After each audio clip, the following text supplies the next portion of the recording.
नमस्ते दोस्तों। इससे पहले हम लोग अकाउंटिंग इक्वेशंस देख रहे थे। तो अकाउंटिंग इक्वेशन पार्ट 1 में हम लोगों ने देखा था जो बेसिक चीज़ें होती हैं अकाउंटिंग इक्वेशन को जानने के लिए। लाइक अगर हम कमेंसमेंट कर रहे हैं तो क्या होता है हमारे एसेट और लायबिलिटीज़ के साथ, ठीक है।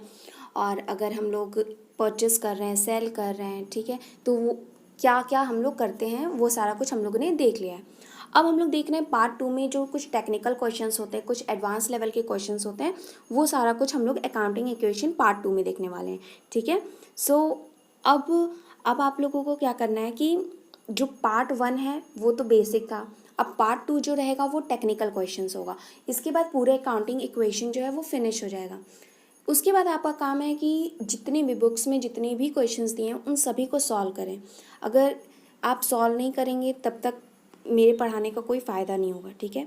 सबसे पहले आप लोग क्या करिएगा, ये वाला सीरीज़ देखने के बाद क्वेश्चन जितने भी क्वेश्चंस मिले वो नेट्स के थ्रू, ठीक है, गूगल कर लो या फिर आप लोग बुक से ही देख लीजिए, ठीक है। तो अगर बुक नहीं है तो गूगल करके बहुत सारे क्वेश्चंस रखे हैं, आप उनको सॉल्व करें, ठीक है। अगर कोई भी क्वेश्चन फंसता है तो आप हमसे पूछ सकते हैं।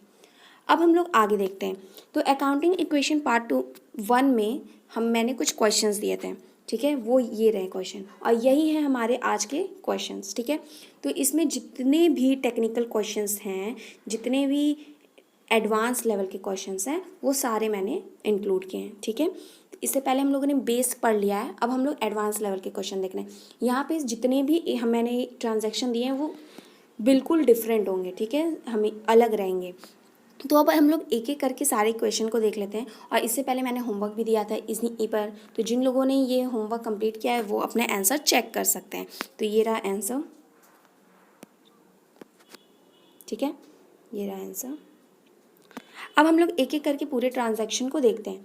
तो पहला ट्रांजैक्शन था business started with cash, goods and machinery. तो इससे पहले हम लोग क्या देखे थे कि बिजनेस स्टार्टेड विद ₹2 लाख, ठीक है। अगर ये था तो हम लोग क्या करते थे, कैश में 2 लाख दिखाते थे, ठीक है। और बिजनेस स्टार्ट किए तो वो कैपिटल है तो यहाँ पे भी 2 लाख दिखाएंगे, ठीक है। लेकिन यहाँ पे क्या कह रहा है कि हम लोगों ने कैश, गुड्स और मशीनरी, मतलब जो ऑनर है उसने कैश भी दिया है, गुड्स भी दिया है और मशीनरी भी दिया है। तो अब हम लोग कैश कितना दिया था तो 2 लाख, तो वो कैश वाले सेक्शन में लिख देंगे, ठीक है। कैश मेरा एसेट है, गुड्स भी मेरा एसेट है, मशीनरी भी मेरा एसेट है। तो कैश, गुड्स एंड मशीनरी, ये तीनों का हम लोगों ने एक अलग कॉलम बनाया है, ठीक है। अब कैश में मैंने 2 लाख दिखाया, स्टॉक कितने थे 20,000 लिख दिए, मशीनरी 1 लाख। अब ये तीनों कमेंस करने के टाइम पे ना ऑनर दिया है, इसी वजह से जो कैपिटल है हम लोग इसको यहाँ पे शो किए हैं, ठीक है, समझ में आया। तो 2 लाख प्लस 20,000 प्लस 1 लाख, 3,20,000 को हम लोग कैपिटल में शो किए हैं, ठीक है। अब हम लोग आगे जाते हैं। तो आगे क्या करते हैं कि जो ये अमाउंट रहता है उन सभी को नीचे लिख देते हैं, ठीक है। तो वही किया। फिर उसके बाद दूसरा ट्रांजैक्शन देखते हैं, परचेज गुड फॉर कैश ₹80,000। तो 80,000 का गुड्स लिखे हैं। तो ये तो ईजी है, जैसे हम लोग पहले करते थे वैसे ही करेंगे, ठीक है। तो अब 80,000 का गुड लिए हैं तो हमारा स्टॉक बढ़ेगा, तो बढ़ गया, ठीक है। अब पैसे से ना लिए हैं, कैश में लिए हैं, तो कैश कम होगा तो -80,000 हो गया, ठीक है। तो इसमें कोई भी प्रॉब्लम नहीं आई होगी।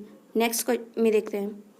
नेक्स्ट है purchase machinery from S limited ₹20,500। तो अगर यहाँ पे कुछ भी नहीं लिखा है ना कि कैश में खरीदे हैं या क्रेडिट में खरीदे हैं, कुछ नहीं लिखा है, लेकिन यहाँ नाम दिया हुआ है कि एस लिमिटेड से खरीदे हैं, तो इसका मतलब है कि क्रेडिट में लिए हैं, ठीक है। इससे पहले भी बताया था कि अगर लिखा रहेगा डायरेक्टली कि कैश में लिए हैं तो कैश में लिए हैं, ठीक है, या लिखा होगा परचेज गुड्स फॉर ₹80,000 तो वो भी कैश मानेंगे, ठीक है। अगर लिखा रहेगा कि परचेज गुड्स ऑन क्रेडिट तो वो क्रेडिट हो गया, ठीक है, क्योंकि साफ साफ लिखा है। और अगर लिखा होगा कि purchase machinery from S limited तो किसी का नाम दे दिया है, तो इस वजह से, क्योंकि यहाँ नाम से ही इंडिकेट हो गया है कि हाँ हमने क्रेडिट पे दिया है। अगर हम लोग क्रेडिट पे नहीं दिए होते तो नाम से हमें कोई मतलब ही नहीं था, लेकिन हम लोग क्रेडिट में दिए। तो एस लिमिटेड से हम लोगों ने मशीनरी लिया, तो उससे क्या होगा कि हम लोगों ने एस लिमिटेड से मशीनरी लिया है, क्रेडिट पे लिया है, तो वो हमारा क्रेडिटर होगा। तो क्रेडिटर जो है 20,500 से बढ़ जाएगा। और मशीनरी लिया है तो मशीनरी भी 20,500 से बढ़ जाएगा, ठीक है। तो दो जगह चेंजेस आ रही हैं, एक यहाँ पे आ रही है कि मशीनरी हमारा 20,500 से बढ़ गया, और दूसरा क्या है कि 20,500 के हमारे क्रेडिटर हो गए क्योंकि हम लोगों ने गुड्स को क्रेडिट पे लिया था। अब हम लोग नेक्स्ट देखते हैं, ठीक है। तो अब नेक्स्ट क्या है, sold goods for cash costing ₹2,000 and on credit costing ₹5,000 both at the profit of 10%, ठीक है। तो अब ये क्वेश्चन क्या कह रहा है कि हम लोगों ने गुड्स को कैश में सेल किया है, ठीक है, और क्रेडिट में भी सेल किया है। तो 2,000 का गुड हमने कैश में सेल किया है, ठीक, और 5,000 के गुड्स को हम लोगों ने क्रेडिट में सेल किया है, और दोनों पे हमें कितना प्रॉफिट हो रहा है, 10%, ठीक है। तो 2,000 के गुड पे भी हमें 10% का प्रॉफिट हो रहा है और 5,000 पे भी 10% का प्रॉफिट हो रहा है। लेकिन 2,000 के गुड्स को हम लोगों ने कैश में सेल किया है। तो अब 2,000 का गुड हमने कैश में सेल किया है, ठीक है। तो यहाँ पे देख सकते हैं कि 2,000 से हमारा स्टॉक जो है वो कम हो जाएगा क्योंकि हमने सेल किया है, ठीक। और इसको हम लोगों ने कैश में सेल किया है, इस वजह से 2,000 जो है यहाँ से भी माइनस होगा। अब ये 200 कहाँ से आया, तो हम लोगों ने 2,000 का सामान लिया था तो 2,000 में तो सेल नहीं करेंगे, कुछ प्रॉफिट में ही सेल करेंगे। तो 10% के प्रॉफिट में हम लोगों ने सेल किया है। तो 2,000 का गुड्स था, ठीक है, 2,000 का स्टॉक था, इस पर 10% कितना हुआ, 200, ठीक है। 2,000 का 10% हो गया 200। तो अब क्या हुआ, 2,200 हमें कैश मिलेगा, ठीक है। तो 2,000 का सामान था और हमें कितना मिला, 2,200। इस वजह से कैश में हम लोगों ने 2,200 को ऐड कर दिया, ठीक है, और स्टॉक में से माइनस कर दिया 2,000। नेक्स्ट क्या बोल रहा है कि क्रेडिट पे हम लोगों ने 5,000 को, मतलब 5,000 का गुड्स जो है वो क्रेडिट में सेल किया, ठीक है। अब क्रेडिट में सेल करेंगे तो क्या हुआ कि हमारे डेटर क्रिएट हो रहे हैं, ठीक है। अब क्रेडिट में हम लोग ने किसी को कोई भी सामान अगर हम क्रेडिट पे देते हैं तो वो हमारे डेटर होते हैं, उसके बदले तो हमें कैश नहीं मिला, ठीक है। तो अब क्या होगा कि 5,000 का तो हमारा स्टॉक कम होगा क्योंकि 5,000 का हमने सेल कर दिया।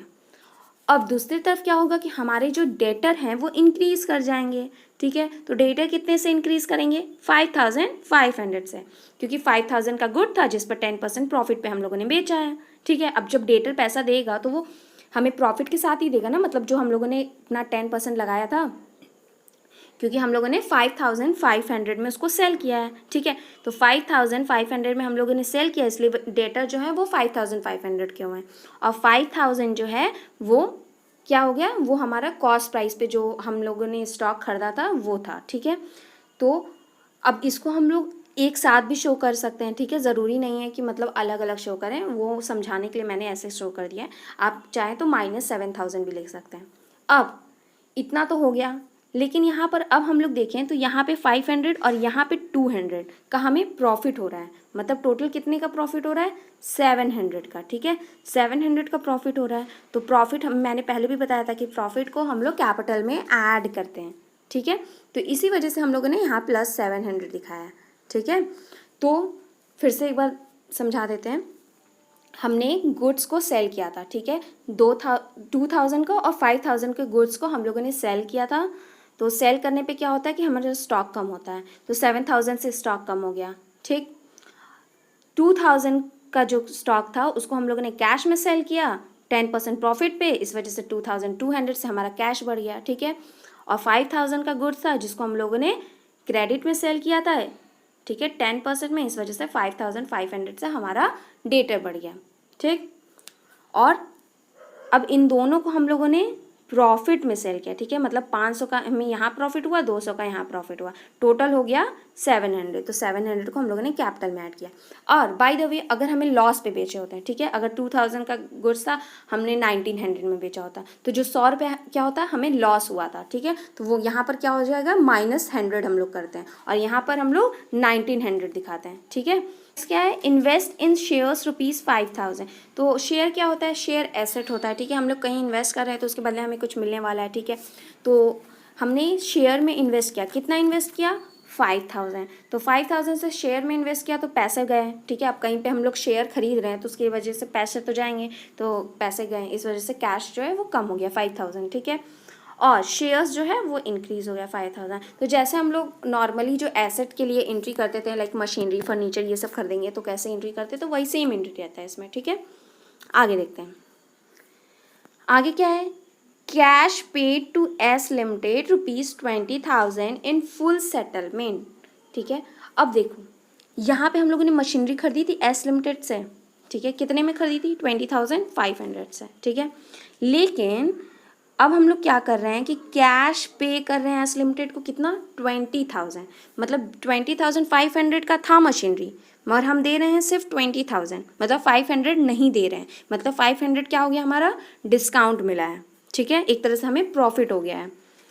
अब क्या होगा कि हम लोग 20,000 एज अ कैश दे रहे हैं तो 20,000 यहाँ पे कम हो गया, ठीक है, क्योंकि हम लोगों ने 20,000 कैश दिया। क्रेडिटर जो है हमारे 20,500 से था, ठीक है, ये था ना, यहाँ पर देख सकते हैं, तो उसको हम लोग क्या किए माइनस कर दिए, क्योंकि अब हमारे लिए वो क्रेडिटर नहीं रहा। वो कहा कि आप 20,500 ना दीजिए 20,000 दे दीजिए, तो हम लोगों ने 20,000 उसको कैश के रूप में दे दिया, लेकिन अब क्रेडिटर तो एकदम ख़त्म हो गया हमारा, ठीक है। और 500 का हमें क्या हुआ प्रॉफिट हुआ, ठीक है, तो प्रॉफिट को हम लोग 500 से कैपिटल में शो कर दिए, ठीक है। फिर से 20,500 का मशीनरी था जिसको हम लोगों ने फुल सेटलमेंट कर दिया 20,000 में, ठीक है, तो 20,000 हमारा कैश चला गया और 20,500 से हमारा डेटर जो है वो कम हो गया, ठीक है। 500 का हमें क्या हुआ, मतलब 20,500 देना था लेकिन हम लोगों ने 20,000 दिया, तो 500 हमारा क्या हो गया प्रॉफिट हो गया, इस वजह से प्रॉफिट को हम लोगों ने कैपिटल में ऐड कर दिया, ठीक है। नेक्स्ट देखते हैं, नेक्स्ट है पेड कार्टेज ₹100, तो 100 का हम लोगों ने कार्टेज पेड किया, तो कार्टेज या कोई भी कमीशन या कुछ भी पे किए हैं, सैलरी पे किए हैं, ठीक है, वेजेस पे किए हैं, तो उसका एकदम सेम यही होता है। तो कैश में पे किए हैं तो 100 से माइनस हो जाएगा कैश, और ये एक तरह का हमारा लॉस है, इस वजह से यहाँ पर 100 जो है हम लोगों ने माइनस कर दिया है, ठीक है। आई होप कि समझ में आ रहा होगा। नेक्स्ट है पेड रेंट इन एडवांस ₹500। अब यहाँ पे क्या हुआ था, यहाँ पे हमारा कार्टेज हमें पे करना था, ठीक है। यहाँ पे क्या है कि हमने रेंट को एडवांस में पे कर दिया, मतलब कि अभी रेंट पे करने का डेट भी नहीं आया था और हमने पे कर दिया, ठीक।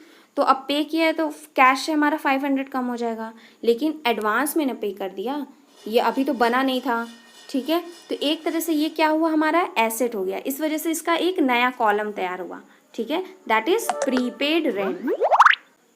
सो इसी वजह से क्या हुआ कि इसका एक नया कॉलम बना, दैट इज प्रीपेड रेंट, ठीक है। तो प्रीपेड रेंट कितना हुआ 500 हमने पे किया, एडवांस में पे किया, तो एक तरह से ये हमारा एसेट हो गया, ठीक है। तो इस वजह से इसके लिए हम लोगों ने एक अलग कॉलम प्रिपेयर कर दिया, ठीक। अब आगे देखते हैं, आगे क्या है, सैलरी आउटस्टैंडिंग ₹1,000। सैलरी हमें पे करना था लेकिन हम लोग पे नहीं किए, ठीक है। सैलरी आउटस्टैंडिंग का मतलब ये होता है कि सैलरी हमें पे करना था, मतलब एक वर्कर है या एक एम्प्लॉई है जिसने अपना काम कर दिया, ठीक है, एक एम्प्लॉई है जिसने अपना काम कर दिया लेकिन हमने अभी तक उसे सैलरी नहीं पे की है, ठीक।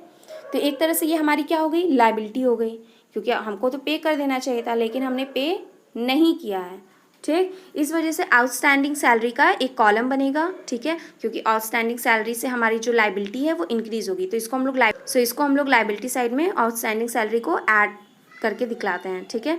तो आउटस्टैंडिंग सैलरी को हम लोग लायबिलिटीज़ में एक कॉलम बना के शो करेंगे, ठीक। तो 100 से हमारी एक लायबिलिटी 1,000 से हमारी एक लायबिलिटी होगी एज आउटस्टैंडिंग सैलरी, और एक तरह से ये हमारा क्या हुआ लायबिलिटी था, एक तरह का लॉस था, इस वजह से 1,000 जो है यहाँ पे माइनस कर दिए कैपिटल में से, ठीक।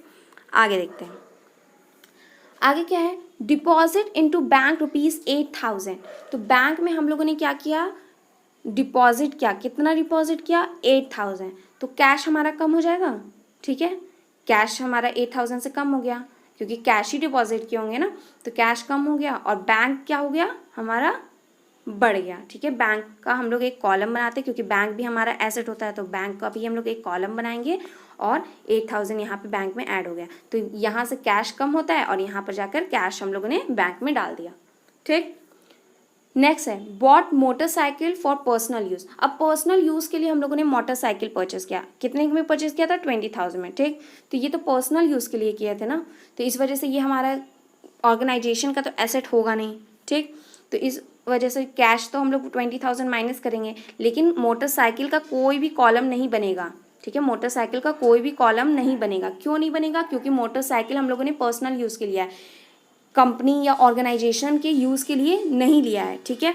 तो 20,000 हम लोग कहाँ पे करेंगे? माइनस कैपिटल में से, ठीक है, क्योंकि जो ऑनर है उसने अपना कैपिटल में से ही क्या किया है? 20,000 विड्रॉ कर लिया है, इसको ये मानेंगे, ठीक है। तो मोटरसाइकिल लिया पर्सनल यूज़ के लिए, तो इससे कैश हमारा कम हुआ और कैपिटल में से हम माइनस करेंगे, क्योंकि ये मान के चलेंगे कि जो ऑनर है उसने अपना 20,000 जो है, जो उसने इन्वेस्ट किया था बिजनेस में, वो विड्रॉ कर लिया है, ठीक है।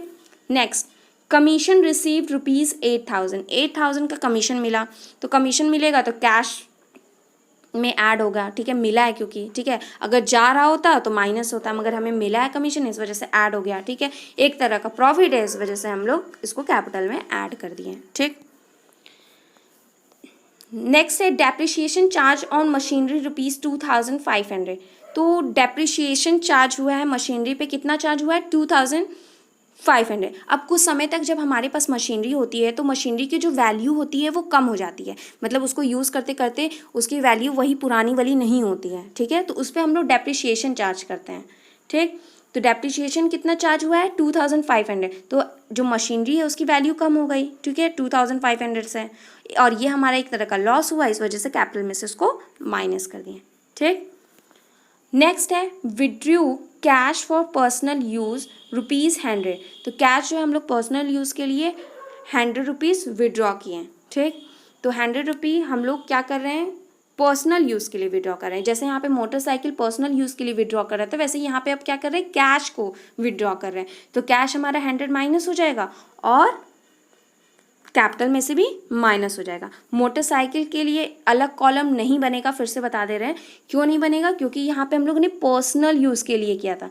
कुछ भी हम लोग अगर पर्सनल यूज़ के लिए लेते हैं तो वो ऑर्गेनाइजेशन का नहीं कहलाता है, इस वजह से वो हमारे ऑर्गेनाइजेशन का एसेट नहीं कहलाएगा, ठीक है। तो उसको हम लोग माइनस नहीं करेंगे, और मतलब उसके लिए कोई अलग कॉलम नहीं बनाएंगे, ठीक है। उसको कैश में से ही माइनस करेंगे और कैपिटल में से माइनस करेंगे। हो गया।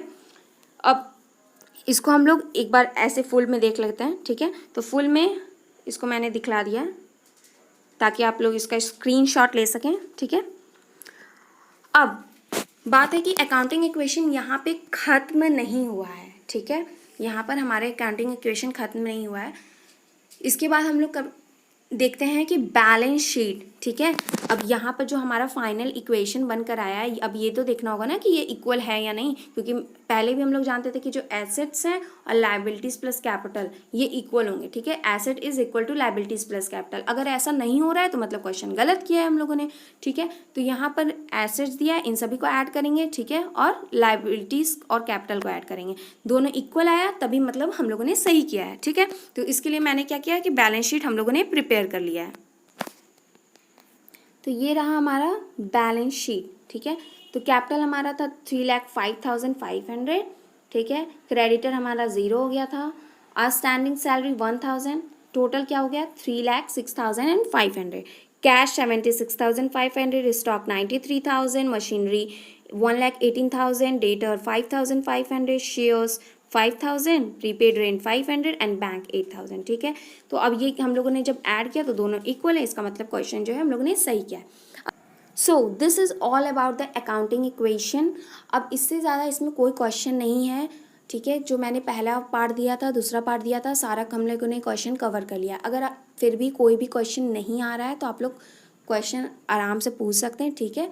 और इसमें आपको ढेर सारा मेहनत करना होगा, मतलब बहुत सारा प्रैक्टिस करिए, तभी आपको पता चलेगा कि हाँ कौन से क्वेश्चंस अलग हैं, ठीक है। क्योंकि सिर्फ वीडियोस देख के या सिर्फ मतलब देख कर ही हम लोग कुछ नहीं कर सकते जब तक प्रैक्टिस ना करें, ठीक है। तो आप ढेर सारा प्रैक्टिस करिए, कोई क्वेश्चन फंस रहा है तो वो पूछिए, ठीक है। आई होप कि आपको समझ में आया हो। अगर कहीं पर भी आपको कुछ भी डाउट है तो पूछ सकते हैं। अगर वीडियो पसंद आया तो please like my video, subscribe my channel. Thank you and have a nice day.